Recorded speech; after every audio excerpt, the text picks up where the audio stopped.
How's it going, everyone? Adam Morissette here from Baseball Canada. And as part of our efforts to celebrate Women in Baseball Week, we're thrilled to be joined today by Shari Reiniger, all the way from Yokohama, Japan, where Shari is working as a technical commissioner at the Olympic baseball competition. Shari, thanks so much for being here today.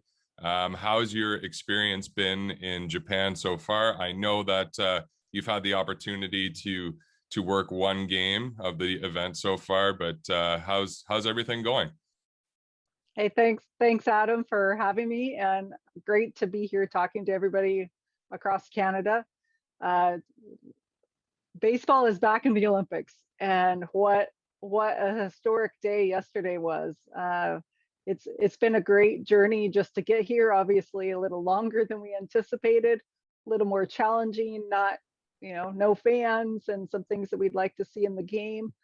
But yesterday, when I got to be on that field and running the field for the pregame, and basically standing beside the Japan dugout as IOC President Bach and the Tokyo 2020 chair, and President Furkari from the WBSC and Sadaharu O, all went out to basically start the Olympic baseball event. Wow, what a complete honor, and kind of a chills down the arm on the arm kind of experience for sure. That's awesome. That's awesome. Tremendous. Shari, one thing I just wanted to ask you first is introduced you as a technical commissioner, and you kind of just said you were on the field for pregame and that type of thing. But for those folks that don't know, who may not be as familiar with the international game as we are, what is the exact role of a technical commissioner when it comes to international baseball? Because there's a couple of them assigned to work each game, and there's different things that the TCs, as we call them, do prior, during, and after each game. So why don't you just run us through the exact roles and responsibilities that you have at the Olympic baseball tournament? Yeah, sure. It is something that people are always like, are you an umpire or something? And no, we're not an umpire. Really, I think of our role as more of a game day field director. And we're there early before BPs start. We make sure the field is ready to go. So we want to create the best, make sure that we have the best playing surface for our athletes to perform on. Make sure it's all set up for BPs. Then we make sure that those things run accordingly to time. As you well know, that time is very tight, and we are usually right on, pretty much on the minute, if not the second, moving things forward. So just making sure the game is ready to go, so when the umpires do take the field, they can say play ball and we get going. So a little bit of that, and then during pregame, we've become a little bit more of production specialists and production managers, making sure that our production looks good on the field for fans around the world, now that we're live streamed around the world for the last 5 years. So it keeps evolving a bit, but in the essence, we're that game day director. We're not called directors, we're TCs, and then we also manage any technical issues that might be off the field. So if the lights go down, if yesterday we had a little bit of rain, so make sure the ball boys have towels to take out and wipe the bases down in between innings so we don't have an injury. Make sure they're getting water to the umpires, running the headset out, which Jim Baba texted me, he said, hey, I saw you on TV, because I had the headsets for the umpire video review to take to the umpires, right? And then to get that information. And then if there's ever an issue beyond the field, or a misapplication of, a deemed misapplication of a rule, well, we're also the protest committee. So we're there to, make sure the competition goes according to our protocols and according to the rules of baseball. The umpires run the field, right? They run the game, but we're there to support them, and just to make sure security is doing what they need to be doing. Stadium operations are doing what they need to be doing. So a little bit of an orchestration role, really, but it's a great honor to be able to be on the, really try to stay off camera, but to be in a position to, number one, create a level playing field for all teams, that's fair, that's equitable, and that allows the best performances to come out at the international level. I mean, wow, Shari, I mean, I asked you the question and I know a little bit about the role just from my time at some of these international events, but when you started listing off pretty much everything that you kind of oversee, or, if something goes wrong, you may be responsible for it. It's a pretty lengthy list when it comes down to it. And, before you know it, depending on what happens in the game, the spotlight kind of could be shining on you. So you need to be ready. You need to know your rules and protocols as best as possible, because you might have to spring into action pretty quick with a situation that doesn't arise in a typical baseball game all the time. So you really need to know your stuff. Yeah, absolutely. And I think we always say you need to know your stuff, but you also need to just keep a level head and be able to make adjustments. And baseball is a game of adjustments, right? So we just are continually trying to find some problem. If something comes up, we look for a solution. So sometimes we call each other. I worked in Mazatlan in 2014 at the U15 World Cup, and our liaison there from Mazatlan did a great job. And now he's part of our WBSC staff. He's actually on our staff. He did such a great job. We're like, hey, you need to hire this guy, Paulo Bernal. But at that event, we had some, a few logistical issues because they didn't have a lot of time. The venue had been moved last minute, so they didn't have a lot of time to prep.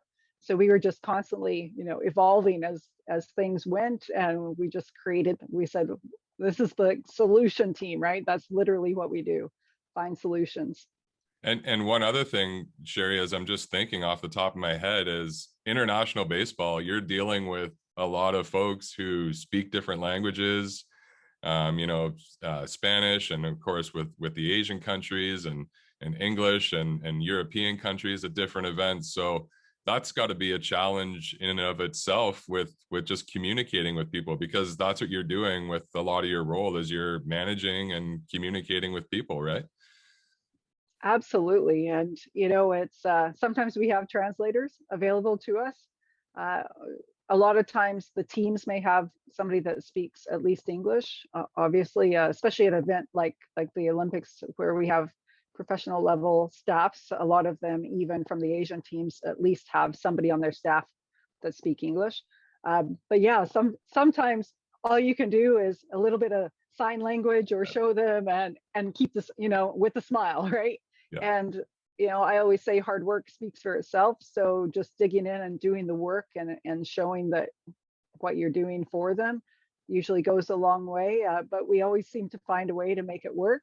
And I do remember I was talking about this story actually just last night about that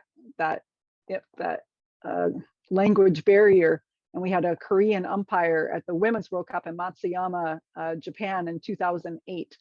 And we had a coach that was calling for a balk, and they were trying to create a conversation. Well, he doesn't speak English. He finally just threw his hands up and said, "No bako," and turned around, right? Like, so yeah, sometimes it's just two words that you find a way to make to create at least a little bit of understanding, but it can create some different dynamics. That's for sure. The language of baseball has to work sometimes, right? And usually you can Yeah, absolutely. get your message across. I just wanted to I mean, it is Women in Baseball Week, and a pretty neat thing coming up right around now is actually the 17th anniversary of the very first Women's Baseball World Cup, which took place in your home province in Edmonton, and you were involved in that event as the first ever. Not only was it the first ever Women's Baseball World Cup, but you were the first ever female technical commissioner at an international baseball event. So just gonna, take a trip down memory lane with you here, Shari, and just if you can kind of discuss, it's been 17 years, which is crazy in itself, Wow. but Yeah. just what are some memories that stick out from that first ever Women's Baseball World Cup that took place in Edmonton? Well, the first thing, I guess, was when I got the call asking me if I'd be willing to do this. And I think it was Jim Baba actually that made the call. And I'm like, well, what is that? Right? Like, again, had no idea what that role even entailed. And at the time I was running kind of tournament director kind of roles, and I was actually running the competition system in Alberta at the time. So I knew how to run a tournament, an event, knew the rules. I was always on the protest committee, coached, managed, did all of those things. But it's like, I don't know, understand what this is, but okay, that sounds really cool to be a part of. And I have to thank, going back there to Baseball Canada, number one, for hosting Yeah. that first ever Women's Baseball World Cup, stepping forward, and the Edmonton International Baseball Foundation that at the time was run by Ron Hayter, who was really, both groups together were amazing sponsors, for the women's game. And to bring that to Edmonton to play at a AAA ballpark, and for them to decide that they should put a woman that's in baseball, at the time, on that field and in that group. Wow, what that was something pretty cool. I can't even imagine, right? It's just right place, right time, with the right people around you. And I think it always goes back to me. I mean, the baseball was incredible to see teams come from all over the world, um, and be able to play, and to be able to showcase like the Japanese style of play and the spirit that they have. I'll never forget them just coming out to the line, right? And they jump up after at the end of each half inning, or at the end of their infield practice, and just baseball's going everywhere. And the speed of the game, and having full stands, like such a great environment for that, the first time that women were truly on a global stage. So that was incredible. And then we also had a female umpire, Lisa Turbot from Baseball Canada as well, and she ended up working the gold medal game behind the plate. So what a great event. I got to learn more about the game, which was awesome. Um, sitting down with Dick Runchie, who umpired at the Olympics and many College World Series and was the umpire supervisor, and just talking baseball with him, learning his approach and perspective. And one of my mates that time was from Brazil, and Jorge Hotsuka, and he was a TC then, and now he's the president of the Brazilian Baseball Softball Federation. So pretty amazing game when you can just step in and people welcome you because you love the game, and enough about the game that they're willing to have that conversation. So it was a tremendous experience. Opened obviously a whole nother door that I didn't even know that was there, and has allowed me to stay in the game well beyond the time that my husband stopped coaching and my son played college baseball now, over he graduated like over 10 years ago. So yeah, it's pretty amazing journey, and it really all started there in Edmonton for women, and for myself as well. Awesome. And Shari, we're just going to fast forward a little bit because I mean, unfortunately, the World Cup, the Women's World Cup that was scheduled for 2020 got postponed, and we're still kind of waiting to see how that's going to play out. But the most recent one in 2018, which was 14 years after 2004, you talk about all your experience, and you've been all over the world at different events. You've done U15 events, all the women's events, you've done U18 events, but you did the Pan Am Games in Toronto. But in 2018, you actually got the opportunity to run the event as the Women's World Cup as technical director. And if you just kind of contrast, or compare 2004 to 2018, and where the women's game has grown and developed, with more countries playing throughout the world, and just the quality of play, the high level, the high caliber of play that happens to this day. Just if you can kind of talk about those two experiences, or more recently the 2018 event, and where women's baseball is today. Yeah. Wow. what progress there's been in the game. And I always say that you put women, you put anybody, you put an athlete on the field with good athletes, and maybe they don't have the experience, but they're gonna raise their game, right? So you start bringing the best athletes together from around the world, and they make each other better. And that's literally what we've seen. And there were a lot of good athletes in 2004, but there were a lot of softball athletes playing baseball. In fact, I helped find Canada a shortstop, right? So that I happened to be playing fastball against at the time, and she was she was a NCAA softball player, great athlete, amazing, incredible athlete, and she just had great actions, and I knew that would translate well to baseball. But now it's mostly baseball players, right? And we've seen that happen in quite a few of the countries where they started out really having mostly softball players play baseball, teach them the baseball, maybe finish your season, then come play for us. Where now we're seeing these women that literally grew up playing the game of baseball.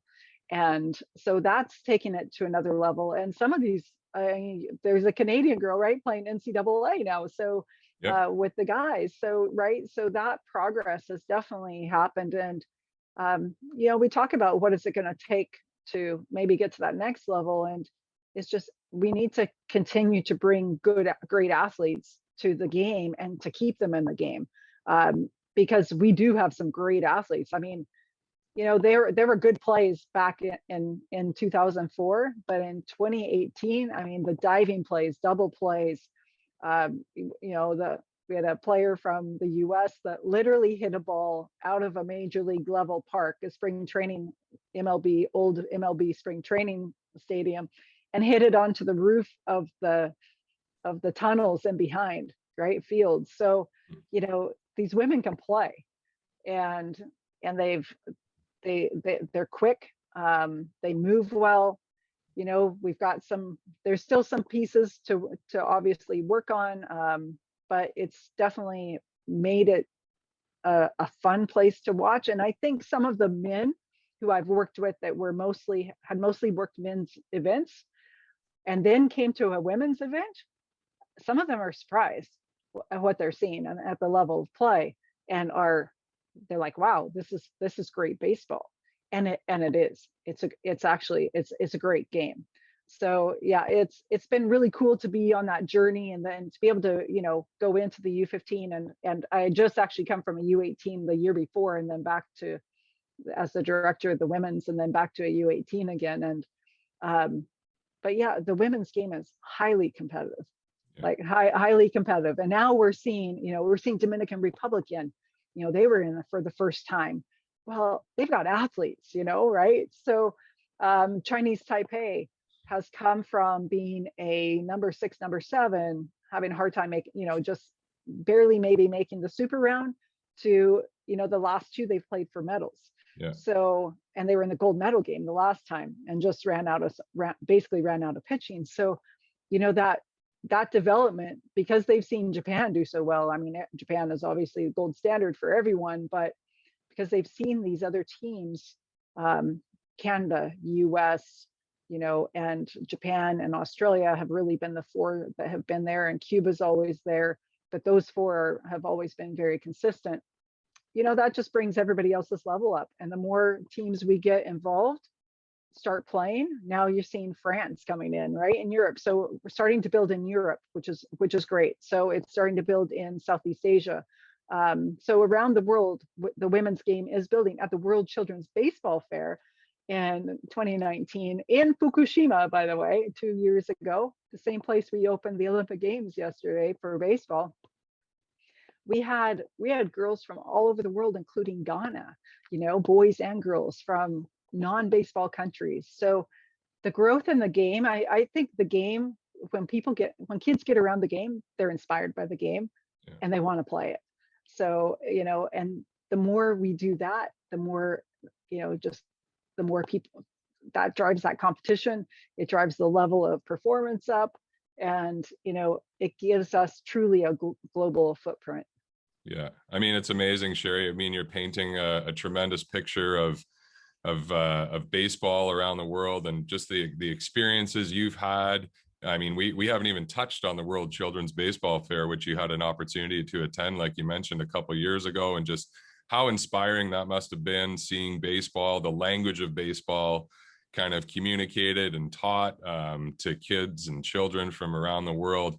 And you mentioned earlier, about being involved with baseball at a local level with your husband coaching and your son obviously playing, and the passion that you have for the game is coming through my computer screen right now. But where did all this passion for baseball and love of the game start for you, Shari? I know you were an athlete when you were growing up, but just kind of take us through where this love and passion of baseball came from for you. Yeah, so my dad, the day I left for the Olympics would have been my dad's 68th birthday. And it really all started with my dad taking his little girl to American Legion baseball games. And there was I'll never forget, I was probably 5 or 6, and there was a kid playing shortstop that I knew at the time, that kid's good. And I want to play like that guy. And he ended up making it to AAA. So out of our small Oh, town in cool. Northern California. Yeah. And so I just loved going to the ballpark, and I never got to see a major league baseball game live as a child growing up. And we were only, 5 hours from the Bay Area, but in those days you just didn't do those things. So grew up loving the game. And my family were all Giants fans, but when I was, I don't know, probably 8 or 9, we started getting TBS, Turner Broadcasting, Oh right? yeah. And I started watching the Atlanta Braves, and we also got WGN, so we could watch the Cubs. And the Braves were not a good team back then. But Dale Murphy played center field, and I loved watching that guy play. And man, I actually got to meet him in Cooperstown a couple years ago and get his autograph and take a picture. And then in high school, I remember sitting in my girlfriend's driveway. Um, wasn't a huge Dodgers fan, but if it was if it was at night, on a clear night, we could sit in her driveway in her parents' car and pick up KTLA and listen to Vince Scully call a game. And there was just nothing like that. So, it started as a kid. I never got to play the game. It just wasn't an option, right? So I played softball through college, and then I married a college baseball player that came down from Canada. So, and we actually got married at home plate, and it was my idea. So yeah, Nice. it's it kind of I kind of just joined the right family and got involved. I became the head groundskeeper. I went back to university and played field hockey, but in the summer I was the head groundskeeper at Legion Park, where we hosted national championships, and even we were the second field for a couple of junior World Cups, right? World Championships. So yeah, just literally fell into the right family, the right place, and then kept going from there. So there's definitely a 100% chance that if it's summertime and you're sitting at home, there's a baseball game on TV in your household. Yeah, pretty much. Yeah. Yeah, absolutely. Yeah. Yeah. So Shari, you talk about your love and passion for the game, how that started, and you got to do something pretty neat with one of the Baseball Canada initiatives back in May, where you hosted and instructed at a virtual event that was open to any women across the country. And correct me if I'm wrong, but there may have been some international people tuning in as well. I know there were in the scoring initiative that we had for women as well. But it was an event that, like I mentioned, was open to any women across the country who were interested in learning about the various roles to play, both as a coach, as an administrator, as a volunteer. And we've got a great individual in yourself in the country who led this session with your just years and years of experience in baseball. But my question about these sessions, Shari, is just kind of how inspiring was it for you to be kind of surrounded by women who have a passion and a love for the sport like you do, and really want to make a difference for baseball and women in baseball and women's baseball across the country. Yeah, that was a powerful experience right there. I tend to work. There are other female technical commissioners around the world that I do work with, but a lot of times when I'm at the U18, right, I'm the only one. When I was at the U15, only one. So, but I don't ever think of, male or female in those events. You just go and do a job, and Right. um, yeah. But so haven't really been a part of something where you're hearing what people are going through and being inspired by them as they're maybe being inspired by you and going, whoa, I didn't think I just think I'm doing what I do, right? So I was asked to do it, and it was interesting as we talked through it, because I come from a learning development, corporate leadership development background. And I thought, okay, well, I could do this montage and do some, kind of have some themes, and then I just started asking some questions, and I thought it would be really cool because we have some pretty awesome women in the game in Canada already. So I ended up setting up some interviews like you and I are doing, and doing some Zoom calls, and then putting some of those interviews into the session, sharing my story, but sharing a multitude of stories, and seeing the women that were on there just so engaged, and saying like, oh my gosh, I thought I was the only one that had ever gone through that, or wow, you dealt with that challenge and you kept going, and look at where you are now. Like, um just seeing that and understanding that they really, women, some, just because, may not be, they might be the only one in the game in their area that's working in the game. So they may not have the mentors, the coaches, and I say sometimes the sponsors to help them to go to the next level.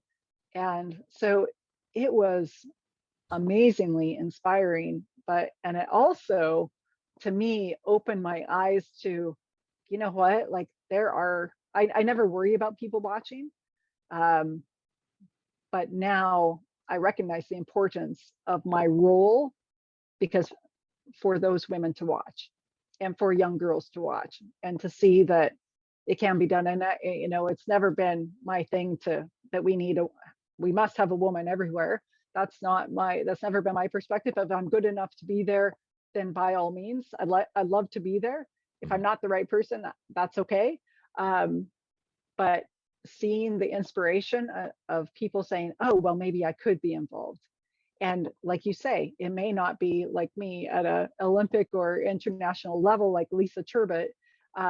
It might be the volunteer, like Beatrice, that was in, on the East Coast, and she's just probably the most energized volunteer I've ever seen in my life. And she would just draw people to their organization. So, there's a role for everyone in this game. I truly believe that.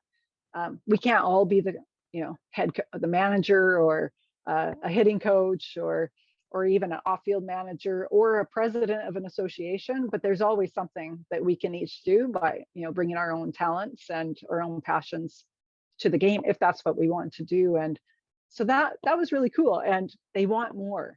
I think that was just eye-opening, that wow, I just thought we were sharing some stories that day, really, and they're just like, wow, that was great, we'd love to do more of this. So yeah, what an honor that was to be able to come back, because I really haven't really haven't been involved in Baseball Canada for quite a few years now. And so to be able to come back kind of a little bit full circle, and if I can make that a little bit of an impact, or at least find a way that we can help to lift these women, or give them somebody to lock arms with, give them the confidence, because sometimes sometimes it's a confidence thing, that men will just step into it. And sometimes women, sometimes we want to make sure we're gonna fit in, and we're gonna belong before we go there. But yeah, that was great. And I think we'll hopefully we'll find a way to do a little bit more of that in the future. No, I was gonna say, like, it was obviously I wasn't attending the session, but just hearing about it afterwards through some folks that work in our office, just how well received these sessions were, and how much people got out of it. Not only the attendees, but somebody like yourself who was delivering, or the session, or people who were just there to observe. It was really well received, and look forward to having that happen again in the future, and really doing more to help grow our sport. So Shari, just a couple quick ones before we go. I know it's late Okay. at night where you are, early in the morning for me, but you're at the Olympics, and you've had such amazing experiences in international baseball, with the women's World Cups in particular, and you must be thinking, as you kind of navigate through your path at these games in Tokyo, these ever so different Olympic games, but just kind of how neat, how cool, how awesome it would be if women's baseball were part of the Olympic program one day. Wow. Yeah. I think if we could have men's and women's baseball and softball, that would be the ultimate. And that really is the IOC dream, right? Like that's the Olympic dream, is to be able to have that equity in sport. I That would be incredible to see. I think, we obviously have, there's obviously a ways to go, but you never know. Like the Pan Am Games, there was that was a great event. Haven't gotten the women back in to the Pan Am Games, but part of that is because of where it's being hosted. It's no different than, we're not in, baseball is not going to be in Paris. But Paris, France isn't a huge baseball country and doesn't maybe have the baseball infrastructure available, right? So sometimes it's a money thing, but I would love to see that. I mean, starting to see like countries like Australia is working on putting a professional women's league together, right? So I know there's some talk in the U.S. of getting some college, women's college programs. So I think there's a few steps that we need to take to continue to develop the game. One is to widen the scope and get more national teams playing around the world, and in every corner of the world, because that's pretty important for the Olympic movement. And then just to make sure that we're putting the best, a really good. You really have to put a good production on the field. So you have to put on a good show. And we do that, and we broadcast it. Actually, our broadcast team, our WBSC team, does a great job marketing and promoting and broadcasting our events, which it's broadcast around the world. Anybody can watch that live stream when it's a WBSC event, right? So that would be, I had, like I said, I had kind of those goosebumps yesterday. That would be a true legacy moment for sure. And I've got to believe it's going to happen, right? So right. I think we're on the way to getting there, just like women's hockey. Finally they got in as well. But so let's just hope that the WBSC and the countries around the world and the IOC, over the next few years, find a path. Like that's what we're, number one, get baseball back in full time. That would be awesome. That would be awesome. Step number one, because then we've got a facility, and then we can actually, bring the women's game right in behind that. Keep pushing, right? And certainly, that's right. Thanks to people like yourself who are doing great things in the game to grow and support and develop baseball, and women's baseball in particular. So one quick one, Shari, before we let you go, is you're posting some pretty cool stuff on social media and Twitter in particular. Where can folks take a look at some of the content that you're posting about your Olympic experience on Twitter? Yeah, easiest way is just to follow me on Twitter it's Fuel, FUEL 2, the number 2, win. Fuel to win. Fuel to win. So, love it. Fuel to win. Yeah. Awesome. Awesome. Yeah. It's fun to be able to share the journey with people back home, because especially in this year where nobody can come along with us, come along for the ride with us. So yeah, just cheer on your athletes wherever they are, and let's keep cheering on some good baseball. We had another good one tonight. So Yeah. Awesome, Shari. Thanks. Thanks again so much for taking the time. As we make our effort to celebrate Women in Baseball Week and people like yourself who are just doing amazing things in this game and being quite inspirational for other women, not only in our country but around the world. And you're living proof that there is a place for women in baseball to not only work in baseball but thrive and be tremendous role models for future generations. So thank you, Shari. We wish you nothing but the best for an enjoyable and safe remainder of your Olympic experience, and look forward to following along in your journey in baseball and the Olympics as well. So thank you. right on. Thanks, Adam.